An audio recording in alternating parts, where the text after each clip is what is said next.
ወደ ቀዳሚ ጉዳያችን ስንሻገር የአትሌቲክስ ጉዳያችንን ነው በቀዳሚነት የምናነሳው። ትላንትና በተለያዩ የዓለም ክፍሎች በተደረጉ የአትሌቲክስ ውድድሮች ኢትዮጵያን አትሌቶች ውጤት ቀንቷቸዋል። በፈረንሳይና ሮተርዳም የነበሩ የማራቶን ውድድሮች ናቸው ትላንትና በአበይትነት የሚነሱ ትላልቅ ውድድሮች ናቸው። በእርግጥ በወንዶቹ ዘርፍ ትላንትና በተደረጉ ውድድሮች ኢትዮጵያን አትሌቶች የቀዳሚነት የአሸናፊነት ቦታን ማግኘት ሳይችሉ ቀርተዋል። ከዛ በዘለ ግን የሁለተኛ የሶስተኛና የአራተኛነት ደረጃን በመውሰድ ግን ትላንትና ስኬታማ ሆኖ አጠናቀዋል። በተለይ በፈረንሳይ ፓሪስ ትላንትና በተደረገ የማራቶን ውድድር በሴቶቹ አትሌት በዳቱ ይርባ በቀዳሚነት በመግባት አሸናፊ መሆን ችላለች።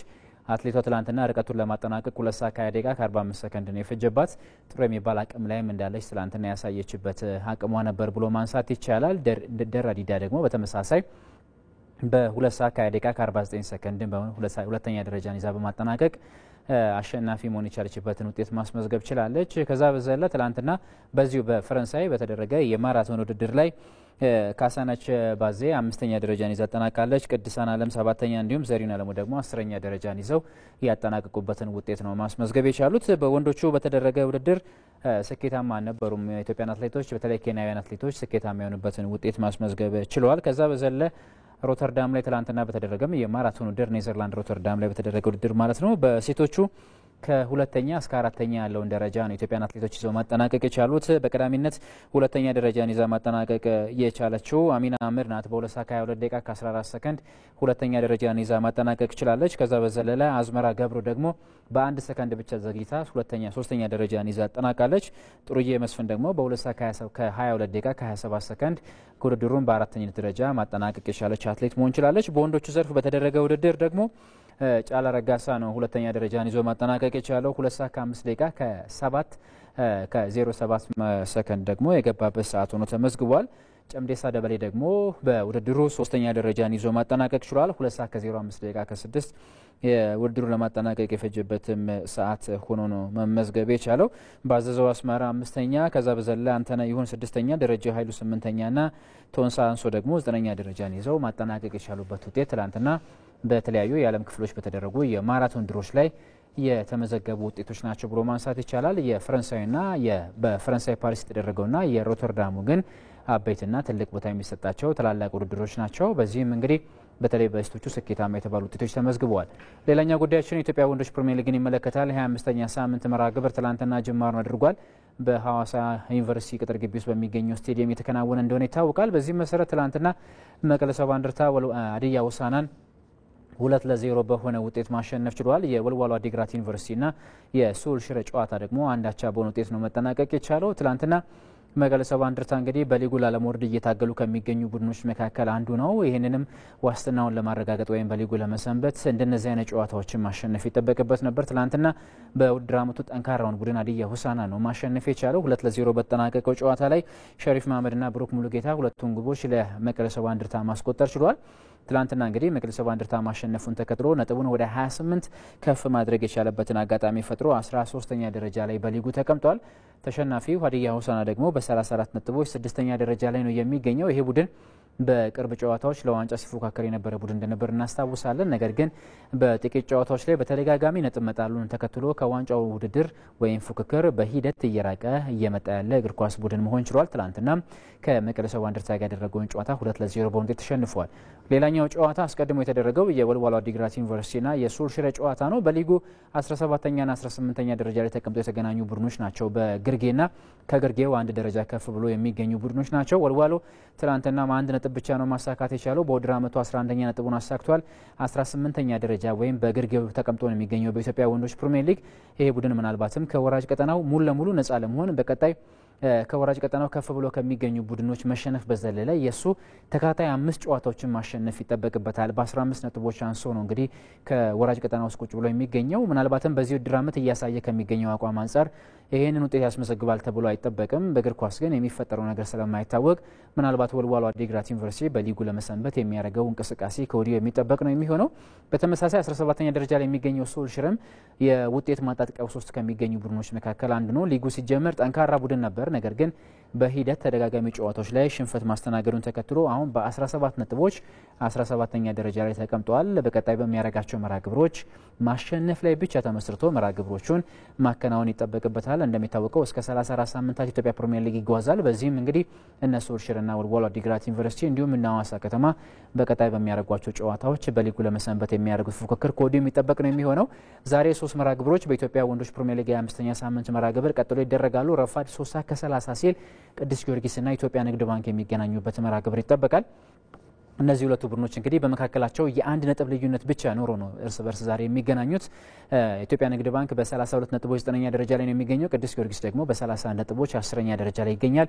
በመካከላቸው ያለው የአንድ ነጥብ ልዩነት የደረጃ ለውጥ የሚያመጣ መሆኑን ተከትሎ እንግዲህ ጨዋታቸው ይበልጡኑ እንዲጠበቅ አድርጎታል። ከዛ በዘለ ከ9 ሰዓት ላይም የሚደረግ ጨዋታ አለ። ሲዳማ ቡናና ባህር ዳር ከተማ የሚገናኙበት መርሃ ግብር ይጠበቃል።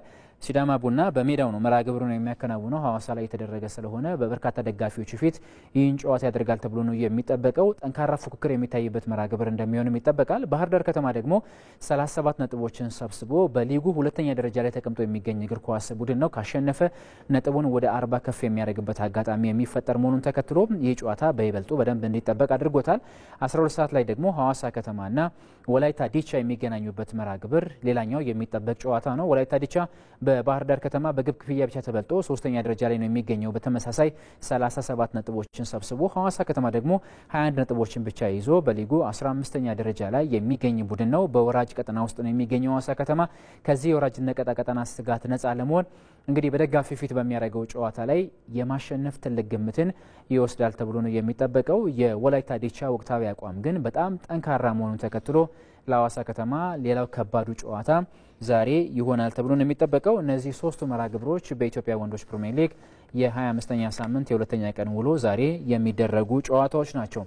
የኢትዮጵያ ከፍተኛ ሊግን የተመለከተ ሌላኛው ጉዳያችን እናንሳ። የኢትዮጵያ ከፍተኛ ሊግ ትላንትና የ20ኛ ሳምንት የምድብ ለ ጨዋታዎች ተደርገዋል።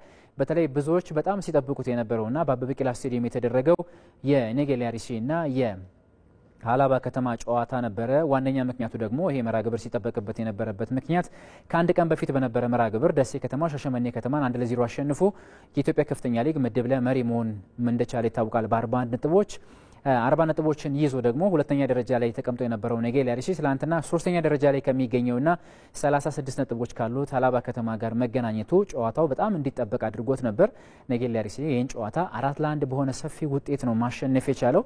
ዘንድሮ ወደ ኢትዮጵያ ፕሪሚየር ሊግ ለማደግ ከቆረጡና በጣም ጥሩ የሚባል አቋም ካሳዩ ቡድኖች መካከል ልክ እንደ ደሴ ከተማ ሁሉ ማለት ነው ኔጌሌ አርሲም በጣም ጥሩ የሚባል አቅም ላይ የሚገኝ ቡድን ነው። ትላንትና የምድብ ለመሪነቱን ዳግም መልሶ የተረከበበትን አጋጣሚ መፍጠር ችሏል። ነጥቡንም ወደ 43 ከፍ አድርጎ ከተከታዩ ደሴ ከተማ በ2 ነጥቦች ርቆ አንደኛ ደረጃ ላይ መቀመጥ ችሏል። በቀጣይ የኢትዮጵያ ከፍተኛ ሊግ 2 መርሃ ግብሮች ብቻ ናቸው የሚቀሩት የምድብ ለጨዋታዎች ፍጻሜያቸውን ሊያደርጉ። እስካሁን ማን ወደ ፕሪሚየር ሊጉ እንደመጣ አልታወቀም። በቀጣይ ግን 2 ቡድኖች ብቻ ወደ ፕሪሚየር ሊጉ ለማደግ የእርስ በርስ ፉክክር ያደርጋሉ ተብሎ ይጠበቃል። ኔጌሌ አርሲና ደሴ ከተማ ናቸው። ሀላባ ከተማ ትላንት መሸነፉን ተከትሎ ከውድድሩ ወይም ከፉክክሩ ውጪ መሆኑን አረጋግጧል። ሌላኛው በዚህ ውድድር ላይ ፉክክር ያደርጋል ተብሎ ሲጠበቅ የነበረው የቀድሞ አየር ኃይል የአሁኑ ደግሞ የንብ እግር ኳስ ክለብ አሁን ትላንትና ከአክሱም ከተማ ጋር ያደረገውን ጨዋታ 2-2 በሆነ ውጤት ማጠናቀቁን ተከትሎ ምናልባትም ከፉክክሩ ውጪ መሆን ችሏል። በ36 ነጥቦች 3ኛ ደረጃ ላይ ቢቀመጥም ሀላባ ከተማን በግብ ክፍያ በልጦ ወደ 3ኛ ደረጃ ትላንትና ከፍ ቢልም ከዋንጫ ፉክክሩ ውጪ መሆኑ ተረጋግጧል። ዋነኛ ምክንያቱ ደግሞ ከምድቡን እየመራ ከሚገኘው ኔጌሌ አርሲና ከንብ ጋር መካከላቸው ያለው የነጥብ ልዩነት ወደ 7 ከፍ ማለቱ የዋንጫ ፉክክሩ እንዳይፈጠር አድርጎታል። ኔጌሌ አርሲና ደሴ ከተማ ግን ወደ ፕሪሚየር ሊግ አንዳቸው ለማደግ በቀጣይ የሚያደርጉ ጨዋታ ከወዲሁ የሚጠበቅ ሆኗል።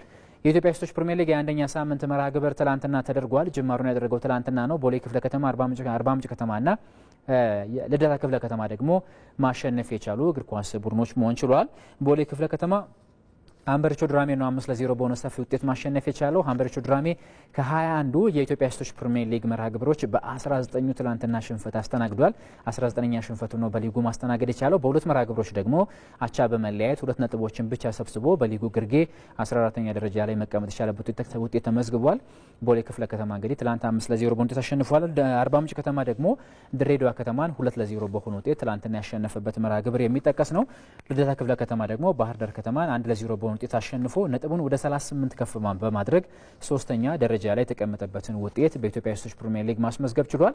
ዛሬ 10 ሰዓት ላይ አንድ መርሃ ግብር ይደረጋል። አዲስ አበባ ከተማ ከሲዳማ ቡና የሚገናኙበት መርሃ ግብር ደግሞ በኢትዮጵያ ሴቶች ፕሪሚየር ሊግ የዛሬ ብቸኛው ጨዋታ መሆን ችሏል። አርባ ምንጭ ቦሌ ክፍለ ከተማ፣ ልታ ክፍለ ከተማ ደግሞ ትላንትና ውጤት የቀናቸው እግር ኳስ ቡድኖች ናቸው። ወደ ውጭ ስፖርታዊ ጉዳዮቻችን እንሻገርና ደግሞ የእንግሊዝ ፕሪሚየር ሊግን በቀዳሚነት እናንሳ። የ32ኛ ሳምንት የእንግሊዝ ፕሪሚየር ሊግ መርሃ ግብሮች ትላንትና ተደርገዋል። ሊቨርፑል መሪነቱን በደንብ ያጠናከረበትና ምናልባትም ወደ ዋንጫው በደንብ የተጠጋበትን ውጤት ትላንትና በአንፊልድ አስመዝግቧል። ከዌስትሃም ዩናይትድ ጋር ባደረገው ጨዋታ 2-1 በሆነ ውጤት ማሸነፍ ችሏል። ሉዊስ ዲያዝ እና ቨርጂል ቫን ዳይክ ደግሞ ሁለቱን የአሸናፊነት ኳሶች ለሊቨርፑል ማስቆጠር የቻሉ ተጫዋቾች ናቸው። ትላንትና ሊቨርፑል 86ኛው ደቂቃ ላይ ሮበርትሰን በራሱ መረብ ላይ ባስቆጠራት ኳስ አቻ መሆን ችሎ ነበር። ነገር ግን የቨርጂል ቫን ዳይክ የ89ኛ ደቂቃ የግንባር ኳስ ሊቨርፑል ከጨዋታው 3 ነጥብ እንዲወስድ አድርጎታል። ከትላንት በስቲያ አርሰናል ከብሬንትፎርድ አንዳቻ መለያየቱን ተከትሎ አሁን በሊቨርፑልና በአርሰናል መካከል ያለው ነጥብ ልዩነት ወደ 13 ከፍ ብሏል። የእንግሊዝ ፕሪሚየር ሊግ ሊጠናቀቅ የ6 ጨዋታዎች እድሜ ብቻ ነው የቀረው። ከነዚህ 6 መርሃ ግብሮች ሊቨርፑል ሁለቱን ጨዋታ ብቻ ማሸነፍ ከቻለ የዘንድሮ የእንግሊዝ ፕሪሚየር ሊግ ሻምፒዮን መሆኑን የሚያረጋግጥ ነው የሚሆነው። የ13 ነጥብ ልዩነት መፈጠሩን ተከትሎ ማለት ነው።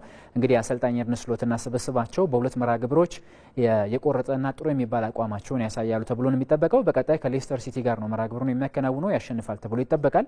አሰልጣኝ አርነ ስሎት እንግዲህ በሊቨርፑል የአሰልጣኝነት ታሪክ ማለት ነው በ50 ጨዋታዎች 36 መርሃ ግብሮችን ያሸነፉ የመጀመሪያው ታሪካዊ አሰልጣኝ መሆን ችለዋል። ጆይ ፋጋን እና እንዲሁም ኬኒ ዳግሊሽ 29 መርሃ ግብሮችን ከ50 ጨዋታዎች በማሸነፍ በሊቨርፑል ግንባር ቀደም አሰልጣኞች እንደነበሩ ይታወቃል። ነገር ግን ትላንትና 50ኛ ጨዋታቸውን ለሊቨርፑል ማከናወን የቻሉት አሰልጣኝ አርነ ስሎት ግን 36ኛ መርሃ ግብራቸውን በማሸነፍ በሊቨርፑል ታሪክ የመጀመሪያው አሰልጣኝ መሆን የቻሉበትን ጥሩ ውጤት አስመዝግበዋል። ከዛ በዘለ የሞሐመድ ሳላ ጉዳይ ነው። ሞሐመድ ሳላ በዚህ ውድድር ዘመን 18 ለግብ የሆኑ ኳሶችን አመቻችቶ ማቀበል ችሏል። 27 ግቦችን አስቆጥሯል። በጥቅሉ 45 የግብ አስተዋጽኦችን ነው ማበርከት የቻለው። ከዚህ ቀደም እንግዲህ ከቴሪ ዳኒኤል ኦነሪና ከኤርሊንግ ብራውት ሃላንድ እኩል 44 የግብ አስተዋጽኦችን በማድረግ በፕሪሚየር ሊጉ ታሪክ ሶስተኛው ተጫዋች እንደነበር ይታወቃል። ትላንትና ግን እነሱን በልጦ የሶስተኝነት ቦታውን በብቸኝነት መቆናጠጥ የቻለበትን ታሪክም አስመዝግቧል። አለን ሽረርና አንዲ ኮል ደግሞ በአንድ የውድድር ዘመን 47 የግብ አስተዋጽኦችን በማበርከት ቀዳሚዎቹ ተጫዋቾች ናቸው። በዚህ ውድድር ዓመት ምናልባትም ሞሐመድ ሳላ በቀጣይ ጨዋታዎች ወደ 3 የሚጠጉ የግብ አስተዋጽኦችን ወይም ደግሞ ግቦችን ማስቆጠር የሚችል ከሆነ በፕሪሚየር ሊጉ ታሪክ ቀዳሚው ተጫዋች የሚሆንበትን አዲስ ታሪክ ይሰራል ተብሎ ነው የሚጠበቀው። የሊቨርፑል ውጤት ይህንን ይመስላል። ሌላኛው መርሃ ግብር የኒውካስል ዩናይትድና የማንቸስተር ዩናይትድ ጨዋታ ነው። ኒውካስል ዩናይትድ ትላንት በሴንት ጄምስ ፓርክ ስቴዲየም ማንቸስተር ዩናይትድን 4-1 በሆነ ሰፊ ውጤት ማሸነፍ ችሏል። ማንቸስተር ዩናይትድ በውድድር ዓመቱ 14ኛ ሽንፈቱን ነው ማስተናገድ የቻለው። ኒውካስል ዩናይትድ እንግዲህ ከ94 ዓመታት በኋላ በአንድ ውድድር ዘመን በደርሶ መልስ ማንቸስተር ዩናይትድን ያሸነፈበትን አስደናቂ ውጤቱን ማስመዝገብ ችሏል። በዚህ ውድድር ዓመት ኒውካስል ዩናይትድ በጣም ጥሩ የሚባል አቅም ያለው ቡድን መሆኑን ነው በደንብ እያሳየ የሚገኘው። በእንግሊዝ ካራባኦ ዋንጫ መርሃ ግብር በፍጻሜው ሊቨርፑልን አሸንፎ የዋንጫ ባለቤት እንደነበረም እናስታውሳለን። አሁን እንግዲህ በፕሪሚየር ሊጉ ወደ 4ኛ ደረጃ ከፍ ብሎ የተቀመጠበትን ውጤት ማስመዝገብ ችሏል። አንድ ተስተካካይ መርሃ ግብር አለው ይህ ቡድን። ይህን ተስተካካይ ጨዋታውን ማሸነፍ የሚችል ከሆነ ኖቲንግሃም ፎረስትን በልጦ ደግሞ 3ኛ ደረጃ ላይ የሚቀመጥበት ውጤት የሚመዘገብ ይሆናል። አሰልጣኝ ኤዲ ሃው እንግዲህ በኒውካስል ዩናይትድ ቤት ጥሩ የሚባል ታሪክ እየሰሩ ነው የሚገኙት። አሰልጣኝ ሩበን አሞሪም ለአንድሬ ኦናና ትላንትና እንግዲህ እረፍት ሰጥተውት ከኒውካስሉ ጨዋታ ውጭ እንዳደረጉት ይታወቃል። ቱርካዊ ግብ ጠባቂ ባይንድር በቋሚነት መግባቱ የሚታወቅ ነው። ትላንትናም ይህ ግብ ጠባቂ ስህተቶችን ሲሰራ ተስተውሏል። እንግዲህ ማንቸስተር ዩናይትድ የግብ ጠባቂ ችግር በደንብ የተስተዋለበት ነው የሚገኘው። በክረምቱ ምናልባትም ፊቱን ከሚያዞርባቸው የዝውውር መንገዶች አንዱ የግብ ጠባቂ ጉዳይ ይሆናል ተብሎ ነው የሚጠበቀው። ትላንት 4-1 በሆነ ውጤት ተሸንፏል። ከዛ በዘለ ትላንት በተደረጉ ሌሎች መርሃ ግብሮች ቼልሲ ከኢፕስዊች ታውን 2-1 በሆነ ውጤት መርሃ ግብራቸውን አጠናቀዋል። ወልቨርሃምፕተን ወንደረርስ ደግሞ ቶተንሃም ስፐርን ትላንት 4-2 በሆነ ውጤት ነው ማሸነፍ የቻለው። በተለይ ወልቭስ ከ1972 በኋላ ለመጀመሪያ ጊዜ በታሪኩ ማለት ነው በእንግሊዝ ፕሪሚየር ሊግ 4 ተከታታይ መርሃ ግብሮችን ያሸነፈበት ጨዋታ ሆኖ የተመዘገበበት ውጤት ትላንት በእንግሊዝ ፕሪሚየር ሊግ ተመዝግቧል። ዛሬ በርንማውዝ በቫይታሊቲ ስቴዲየም ከፉልሃም የሚገናኙበት ጨዋታም በሊጉ የሚጠበቅ ይሆናል። ወደ ስፔን ላሊጋ እናቅናና ደግሞ ትላንት በስፔን ላሊጋ ሪያል ማድሪድ ዲፖርቲቮ አላቬስን ያሸነፈበትን ውጤት እናንሳ። 1-0 በሆነ ውጤት ነው ትላንትና ሪያል ማድሪድ ማሸነፍ የቻለው በላሊጋው። ኤድዋርዶ ካማቪንጋ ደግሞ ብቸኛውን የአሸናፊነት ኳስ ማስቆጠር ችሏል። ኪሊያን ሚባፔ ደግሞ በፈጸመው ጥፋት ምክንያት በቫር ታይቶ ቀጥታ ቀይ ካርድ አይቶ ከሜዳ የወጣበት አጋጣሚ ትላንትና በዚህ ጨዋታ ላይ ተፈጥሯል። አሰልጣኝ ካርሎ አንቸሎቲና ለስብስባቸው በተለይ የፊታችን ረቡዕ በአውሮፓ ሻምፒዮንስ ሊግ አርሰናልን በሳንቲያጎ ቤርናባው ስቴዲየም ያስተናግዳሉ። ጥሩ ተነሳሽነትን የሚፈጥርላቸው ውጤትም ይሆናል ተብሎ ነው የሚጠበቀው። የውጤቱን መቀልበስ እንፈልጋለን እያሉ በተደጋጋሚ እየተናገሩ ነው የሚገኙት የቡድኑ አባላቶች ትላንትና እንግዲህ በዲፖርቲቮ አላቬስ ትንሽ ከበድ ያለ ጨዋታ ያስተናገዱበት መርሃ ግብርም መሆን ችሏል። በተለይ የዲፖርቲቮ አላቬስ ደጋፊዎች የአርሰናልን መለያ በዚህ ጨዋታ ላይ ስቴዲየም ይዘው በመገኘት እንግዲህ አርሰናል በእነሱ ላይ የወሰደውን ብልጫ ለማሳየት ያደረጉበት አጋጣሚ ታይቷል ማለት ነው። በጣሊያን ሴሪያ ላዚዮ ከሮማ ያደረጉት መርሃ ግብር ትላንትና በሮም ደርቢ በጣም ሲጠበቅ የነበረ ትልቅ ጨዋታ እንደነበረ እናስታውሳለን። ይሄ ጨዋታ አንዳቻ በሆነ ውጤት ተጠናቋል። አሊሶ ሮማኞሊ በላዚዮ የአካዳሚ የእግር ኳስ አካዳሚ ውስጥ ማለፍ የቻለ የላዚዮ ታማኝ አገልጋይ ነው። ትላንትና ግብ አስቆጥሯል። ከዛ በዘለለ ማቲያስ ሱል ደግሞ ሌላኛውን ኳስ ከመረብ ማሳረፍ የቻለ ተጫዋች ነው። የተጠባቂ ጨዋታ እንግዲህ አንዳቻ በሆነ ውጤት ነው መጠናቀቅ የቻለው ማለት ነው። ወደ ትንታኔ ወደምንመለከተው አንድ ጉዳያችን እናምራና ደግሞ አንድ ጉዳይ እናንሳ። በተለይ የሐዋሳ ስቴዲየም የዘንድሮውን የኢትዮጵያ ፕሪሚየር ሊግ እያስተናገደ ነው የሚገኘው። በዛ እየተሳተፉ የሚገኙ የክለብ አሰልጣኞችም የሐዋሳ ስቴዲየም የመጫወቻ ሜዳ የዘንድሮ ደረጃው በጣም ጥሩ የሚባል ደረጃ ላይ እንደሚገኝና በቀጣይ ደግሞ የተሻለ እንክብካቤም ሊደረግለት እንደሚገባ ሀሳባቸውን አንስተዋል። በስፍራው የሚገኘው ባልደረባችን ነጻነት ጫን ያለው ደግሞ አሰልጣኞቹን አነጋግሮ ተጨማሪውን አሰናድቷል። የኢትዮጵያ ፕሪሚየር ሊግ ክለቦችን ተጠቃሚ ባደረገ መልኩ ከዓመታት በፊት የራሱን የሊግ ማህበር አቋቁሞ በውስን ሜዳዎች ጨዋታዎችን እያከናወነ ዛሬ ላይ ደርሷል።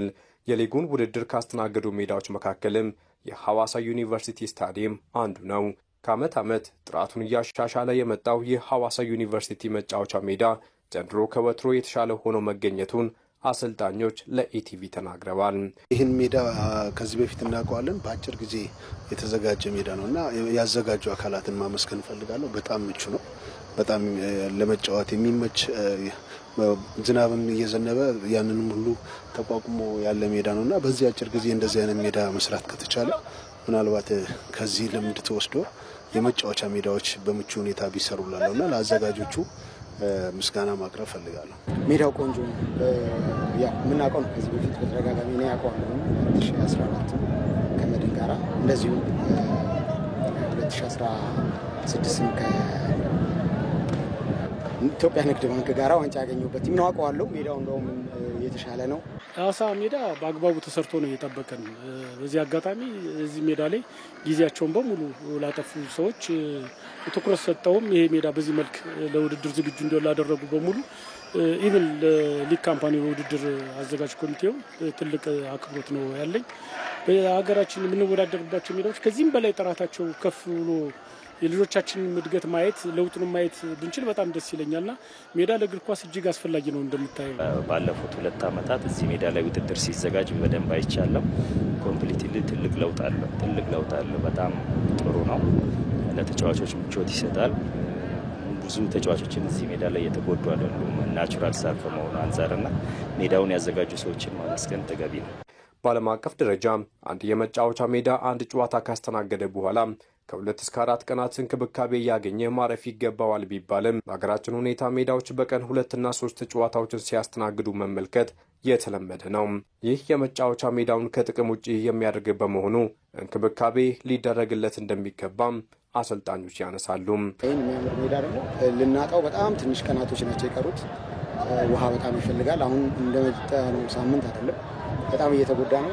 ብዙ ነጫጭ እንደገና ደግሞ ብዙ ክፍተትን እያሳየ ስለሆነ በዚሁ አጋጣሚ ሜዳው ላይ የሚደረገው ትኩረት በደንብ እንዲጨምር አሁን ጌሞች እየበዙበት ነው። በተቻለ አቅም ከውድድሩ ለተወሰነ ጊዜ ስለሆነ እዚህ የሚቆየው ከዛ በኋላ ግን ቢያስቀጥሉት ይህን ነገር እንደገና ከዚህ ደግሞ ሌላው አካባቢ ላይ ትምህርት ወስደው በአጭር ጊዜ እንዲህ አይነት የመጫወቻ ሜዳ መስራት ከተቻለ ትልቁ ችግራችን ነው። ክትትል እንክብካቤ ይፈልጋል። አሁንም ጥሎ ማለፉ ጨዋታ የ9-10 ቀን ጋፕ ይኖራልኝ እና ያችንም ደግሞ ኢፌክቲቭሊ የማከም ስራ ሜዳውን የመንከባከብ ስራ ቢሰራ የተሻለ እንትን ይሆናል ብዬ አስባለሁ።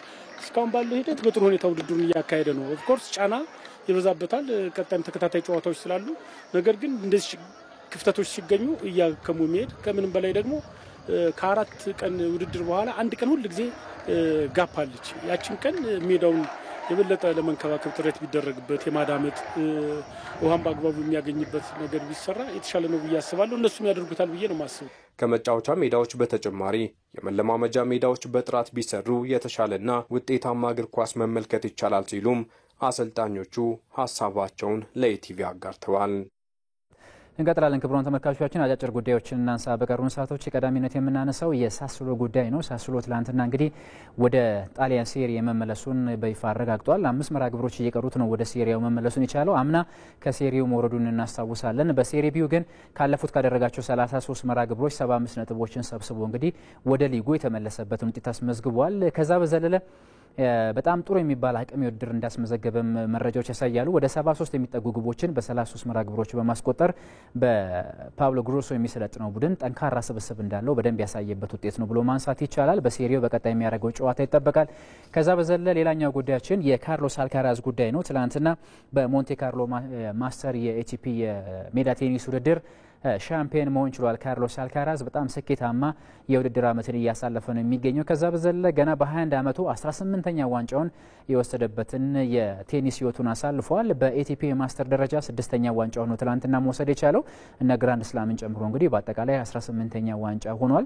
ከጣሊያናዊው ሎሬንዞ ሙሴቴ ጋር ያደረገውን ጨዋታ እንግዲህ 2-1 በሆነ ተሸንፏል። በጣም አስገራሚው ነገር በመጀመሪያው ዙር 6-3 ተሸንፎ ሁለት ዙሮችን ግን በጣም አስገራሚ በሚባል አቅሙ ቀልብሶ ያለፈበትም ውጤቱ እንዲወደስ እያደረገው ነው የሚገኘው። ለማልዳ ያዘጋጀንላችሁ ስፖርታዊ መረጃዎቻችን በዚያ በቁ። በያላችሁበት መልካም ቀን ይሁንላችሁ።